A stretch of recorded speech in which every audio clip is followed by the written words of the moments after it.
لیکن یہ کہ امام مہدی کی حکومت قائم کرنے کے لیے کون لوگ آئیں گے؟ عرب جو ہیں وہ اندر سے کھوکھلے ہو چکے ہیں، عیاشی نے، دولت نے، پیسے نے، دولت، پیسہ، عیاشی، اس کی وجہ سے کھوکھلے ہو چکے ہیں۔ یہاں میں آپ کو دو حدیثیں سنانا چاہتا ہوں۔ سنن ابن ماجہ کی روایت ہے حضرت ابو ہریرہ سے رضی اللہ تعالی عنہ، قال قال رسول اللہ صلی اللہ علیہ وسلم اذا وقعت الملاحم بعث اللہ بعثا من الموالی ہم اکرم العرب فرسا واجودہ سلاحا یوید اللہ بہم الدین، رواہ ابن ماجہ عن ابی ہریرہ رضی اللہ تعالی عنہ۔ جب ملاحم کا دور شروع ہوگا تو اللہ تعالیٰ اٹھائے گا ایک لشکر یا لشکروں پر لشکر موالی میں سے۔ موالی کون ہے؟ عربوں نے جب فتح کیا تھا اس پورے علاقے کو خلافت راشدہ کے دوران، اور پھر وہ لوگ جو ہے، ایک رائے تو یہ تھی کہ انہیں غلام بنایا جائے سارے آبادیوں کو، لیکن یہ کہ حضرت عمر کا اجتہاد تھا، اس کے مطابق جو ان کو غلام نہیں بنایا گیا تو وہ موالی کی حیثیت رکھتے ہیں۔ عربوں میں دم نہیں ہے، موالی میں سے لشکر اٹھیں گے کہ جو در حقیقت حضرت مہدی کی حکومت کو قائم کریں گے۔ دوسری حدیث سنیے، عن عبداللہ ابن الحارث رضی اللہ تعالی عنہ، اور یہ ابن ماجہ کی روایت ہے، قال قال رسول اللہ صلی اللہ علیہ وسلم یخرج الناس من المشرق فیوطئون للمہدی یعنی سلطانہ، لشکر نکلیں گے، لوگ آئیں گے مشرق سے، اور وہ حضرت مہدی کی حکومت کو جمائیں گے اور قائم کریں گے۔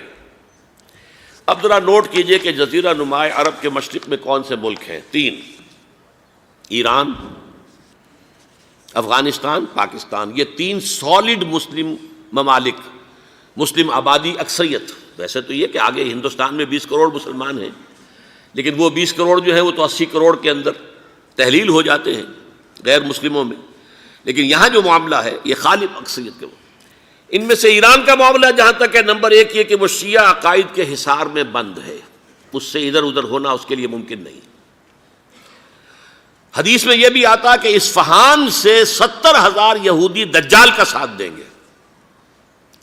لیکن بہرحال خراسان ایک صوبہ ہے افغانستان کا اس وقت بھی، شمال مشرقی کونے میں، مجھے امید ہے وہاں سے خیر کی، کیونکہ خراسان کا لفظ وہاں پہ شامل ہے، اور حضور کی حدیث میں بعد میں آپ کو سناؤں گا کہ خراسان سے فوجیں چلیں گی جو یروشلم کو دوبارہ حاصل کریں گی، فتح کریں گی۔ جیسے پہلے یروشلم کھویا عربوں نے تھا، دوبارہ حاصل کیا تھا کرد نے، کرد خون صلاح الدین ایوبی رحمۃ اللہ علیہ، ایسے اب پھر عربوں نے کھویا ہے، لیکن لینے والے خراسان سے لشکر آئیں گے۔ یخرج من خراسان رایات سود لا یردھا شیء حتی تنصب بإیلیا، خراسان کے علاقے سے کالے علم لے کر لشکر چلیں گے جن کے رخ کو کوئی موڑ نہیں سکے گا جب تک کہ وہ جا کر یروشلم میں نصب نہ ہو جائے۔ اس کے بعد نام آتا ہے پاکستان کا۔ یہ ہے میری اور آپ کی داستان، اور یہ ہے سبب جس کی وجہ سے کہ میں آپ سے یہ گفتگو کر رہا ہوں۔ اصل میں تو کس لیے؟ محض ایک علمی استفادہ، محض اپنی بات آراء کو ظاہر کرنے کا شوق نہیں، بلکہ یہ کہ اپنی ذمہ داری ہم پہچانیں کہ ہم کس مقام پر کھڑے ہیں۔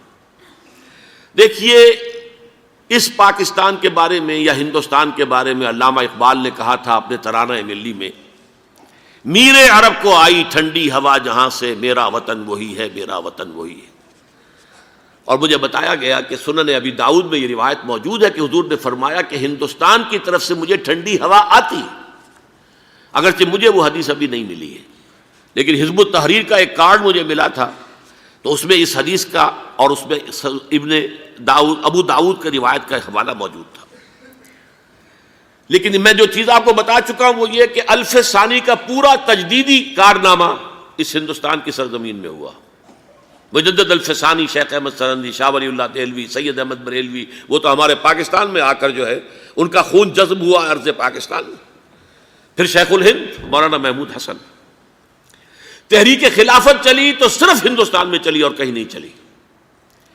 آزادی کی تحریک چلی پوری دنیا میں، وہ نیشنلزم کی بنیاد پر چلی، ملے نیشنلزم، عرب نیشنلزم، ترک نیشنلزم۔ ہمارے ہاں چلی تو اسلام کے نام پر، پاکستان کا مطلب کیا؟ لا الہ الا اللہ۔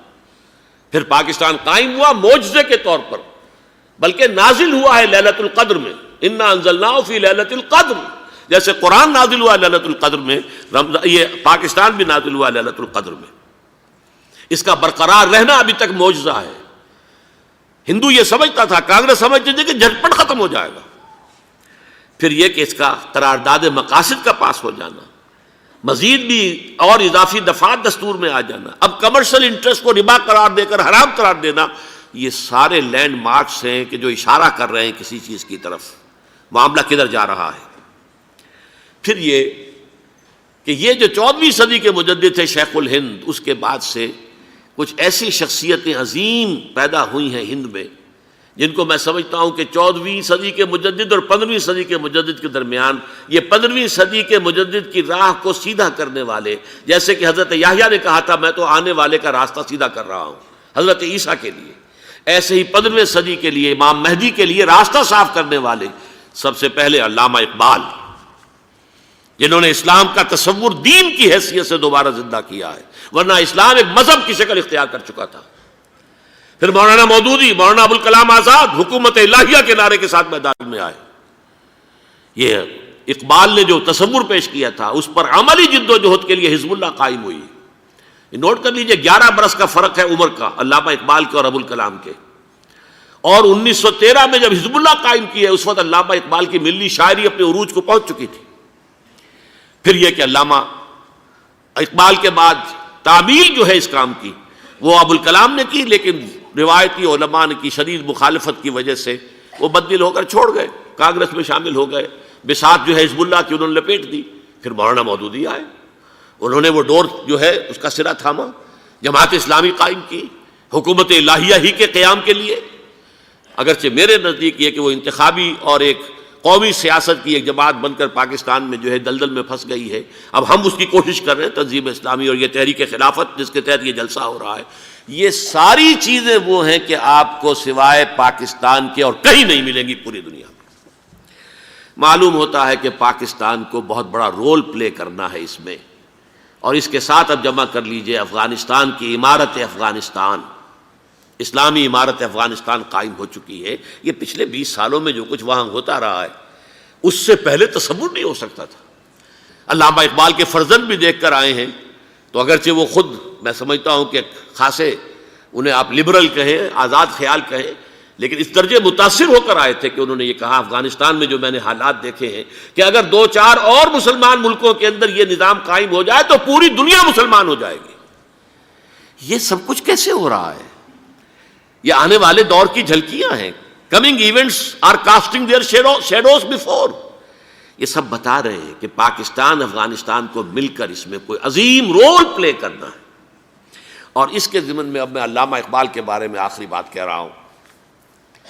علامہ اقبال کے بارے میں عام یہ خیال ہے، انہوں نے اپنے خطبات میں مہدی کا اور نزول مسیح کا، حالانکہ میں کل پڑھ رہا تھا مولانا سید احمد اکبر آبادی رحمۃ اللہ علیہ کا ایک مقالہ ان کا کہ علامہ اقبال نے ابن خلدون کے بارے میں یہ کہا ہے کہ مہدی کا اور نزول عیسیٰ کا دونوں کا انہوں نے انکار کیا ہے، حالانکہ ابن خلدون نے نزول عیسیٰ کا انکار نہیں کیا، صرف مہدی کا انکار کیا ہے۔ بہرحال علامہ اقبال نے خطبات میں انکار کیا ہے، لیکن یہ کہ اپنی شاعری کے اندر میں چیلنج کرتا ہوں کسی بڑے سے بڑے اقبال شناس کو، ان کا یہ شعر ذرا سنیے: خضر وقت از خلوت دشت حجاز آید بروں، کارواں زی وادی دور و دراز آید بروں۔ خضر وقت، امام وقت، رہنمائے وقت، قائد وقت، خلوت دشت حجاز، حجاز کی صحرا کی کسی خلوت گزینی سے نکل کر باہر آئیں گے۔ میں حیران ہوتا ہوں علامہ کے اس فکر پر اور اس مصرے پر۔ یہاں انہوں نے شیعہ اور سنی دونوں کے کانسیپٹ جمع کر دیے۔ شیعہ کا کانسیپٹ یہی چھپے ہوئے کسی غار میں وہاں سے برآمد ہوں گے، اور ہمارا کانسیپٹ میں ام سلمہ رضی اللہ تعالیٰ عنہ کی حدیث سنا چکا، چھپے ہوئے ہوں گے وہ وہاں پر، مدینے سے نکل کر آ کر مکے میں چھپ جائیں گے۔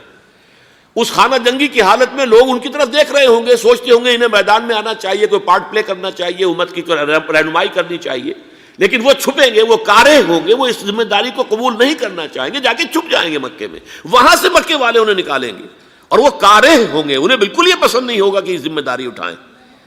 تو خضر وقت از خلوت دشت حجاز آیت بروں، کارواں زی وادی دور و دراز آیت بروں۔ کارواں جو چلے گا ان کی مدد کے لیے اس وادی دور و دراز، اس زی عظیم وادی دور و دراز، یہ وادی سندھ ہے۔ وادی سندھ جو ہے ہم سمجھتے ہیں کہ صرف یہ پاکستان اور پنجاب جو ہے یہ اس میں شامل ہے، سندھ اور پنجاب نہیں، افغانستان کا پورا مشرقی علاقہ اس میں شامل ہے۔ جیسے دریائے جہلم سندھ میں جا رہا ہے، جیسے دریائے گلگت سندھ میں آ کر ملتا ہے، جیسے دریائے چناب اور راوی اور جہلم اور یہ سب جا رہے ہیں اور آ رہے ہیں، اسی طرح دریائے کابل کہاں سے آ رہا ہے، دریائے گومل کہاں سے آ رہا ہے، ٹوچی کہاں سے آ رہا ہے، یہ سارا جو ہے ڈرین جو ہو رہا ہے ایسٹرن جو ہے پارٹ آف افغانستان، یہ سب وادی ہے۔ اس وادی کے یہ دو حصے ہیں، ایک حصہ جو ہے یہ ادھر پاکستان میں ہے اور اسی وادی کا دوسرا حصہ جو ہے وہ افغانستان میں ہے۔ کارواں زی وادی دور و دراز آیت بروں، کارواں چلے گا یہاں سے، یخرج ناس من المشرق یؤتون للمہدی یعنی سلطان ہی، مشرق سے فوجیں چلیں گی کہ جو مہدی کی حکومت قائم کریں گی، اور یخرج من خراسان رایات و سود، اور خراسان سے سیاہ پرچم چلیں گے کہ جن کا رخ کوئی موڑ نہیں سکے گا، حتیٰ تنصب بإلیہ، یہاں تک کہ وہ جا کر یروشلم کے اندر نصب ہو جائیں گے۔ حضرات، میں ایک میری گفتگو کا حصہ باقی تھا لیکن میں اسے چھوڑ رہا ہوں، اس لیے کہ گلوبلائزیشن جو اس کی ہوگی، جو خلافت علی منہاج النبوہ کی تجدید کامل حضرت مہدی کے ہاتھوں عرب میں ہوگی، اس سے پہلے اس کے لیے محنت، کوشش، جد و جہد پاکستان اور افغانستان میں ہو چکی ہوگی جو اسے سپورٹ کرے گی اور وہاں جا کر حکومت قائم کرے گی۔